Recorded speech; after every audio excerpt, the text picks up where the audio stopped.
420. ఏదో ఒక రోజు ఏం చేశాడంటే బయటకు వచ్చి,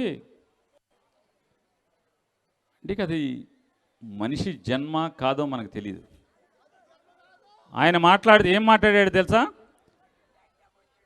కలియుగ దైవం శ్రీ వెంకటేశ్వర స్వామి ప్రసాదంలో గొడ్డు కొవ్వు, పంది కొవ్వు, చేపల నూనె కలిపి జగన్మోహన్ రెడ్డి జనాలకి తిని భక్తులకి ప్రసాదం పెట్టాడు అని చెప్పి మాట్లాడాడు. నువ్వు మాట్లాడవయ్యా. వీళ్ళకి బాగా పరీక్షల్లో హై స్కూల్లో అక్కడ ఇక్కడ గోడ దూకి శిల్పులు అందిస్తాం అలవాటు అనుకుంటా, వాళ్ళ అబ్బాయికి వాళ్ళ తమ్ముడికి వీళ్ళకి.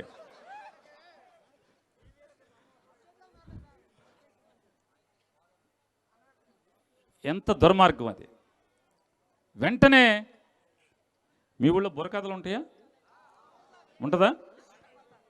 అదే పండగ ఇదివరకు వచ్చాయిగా, చూశారు ఎవరన్నా? బుర్రకథ చూసే దాంట్లో ఒక ఆయన చెప్తా ఉంటాడు, కథ చెప్తా ఉంటాడు. తొమ్మిగారు పక్కన కొడతా ఉంటారు ఎవరు? ఏమంటారు వాళ్ళని బుర్రకథలు కొట్టేవాళ్ళని? పేరు తెలీదా? ఎవరు పెద్దవాళ్ళు లేరు ఇక్కడ? ఆ డోలక్ బ్యాచ్ పక్కన ఒక పక్క పవన్ కళ్యాణ్, ఒక పక్క బీజేపీ వాళ్ళు.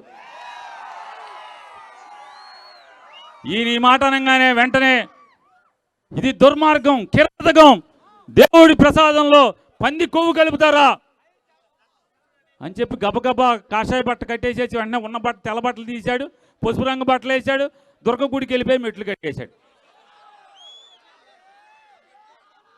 దుర్గగుడికి వెళ్ళి మెట్లు కడిగేశాడు. సరే నువ్వు వెళ్ళిదా తీసుకొద్దా, షూటింగ్లో ఉన్నాడు, వెళ్ళి తీసుకురా.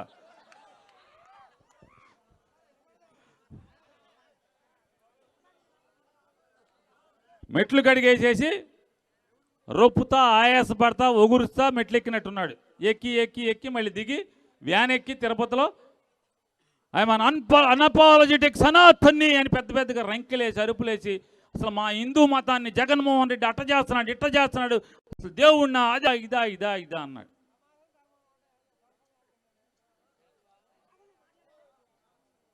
అదొక్కటే కాదు, వెంటనే ఏం చేశారు తెలుసా? EO Syamala Rao, additional EO Venkaiah Chowdary ఇద్దరు కలిసి గుళ్ళో పూజారులందరినీ పిలిచేసి వెంకటేశ్వర గుళ్ళో బంగారు బావి పక్కన కొండ మీద బంగారు బావి పక్కన యాగశాలలో మొత్తం హోమాలు చేసేసారు. హోమాలు ఏంటి అని చెప్తే వాళ్ళు ప్రెస్ మీట్ పెట్టి హోమం అయిన తర్వాత, ప్రెస్ మీట్ పెట్టాల ముందు హోమం అయిన తర్వాత 10 మంది బ్రాహ్మలు పండితులు మొత్తం పక్కనేమో ఈవో జేఈఓ కెమెరాలు పుచ్చుకుని ఆ హోమం దగ్గర బయలుదేరి మాడవీధులంతా సంప్రోక్షణ, నీళ్లు చల్లుకుంటా, యజ్ఞంలో నీళ్లు చల్లుకుంటా. ఇంకోటి పూర్ణాహుతిలో దాన్ని గడ్డి చుట్టి చేస్తారు, దాన్ని ఆ అగ్నిని గుడి చుట్టూ తిప్పుతా, నేల మీద అంటే అగ్నితో కాలుస్తా, అంటే అపవిత్రం అయిపోయింది.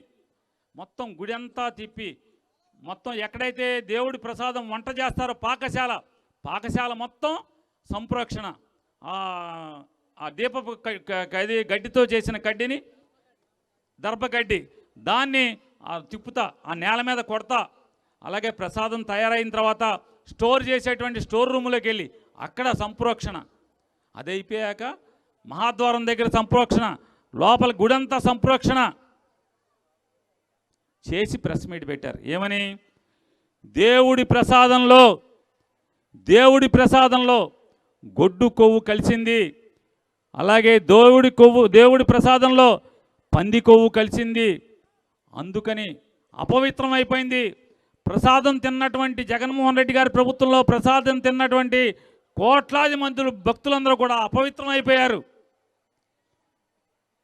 మీరందరూ గుడిని సంప్రోక్షణ చేశాం, గుడిని పవిత్రం చేశాం.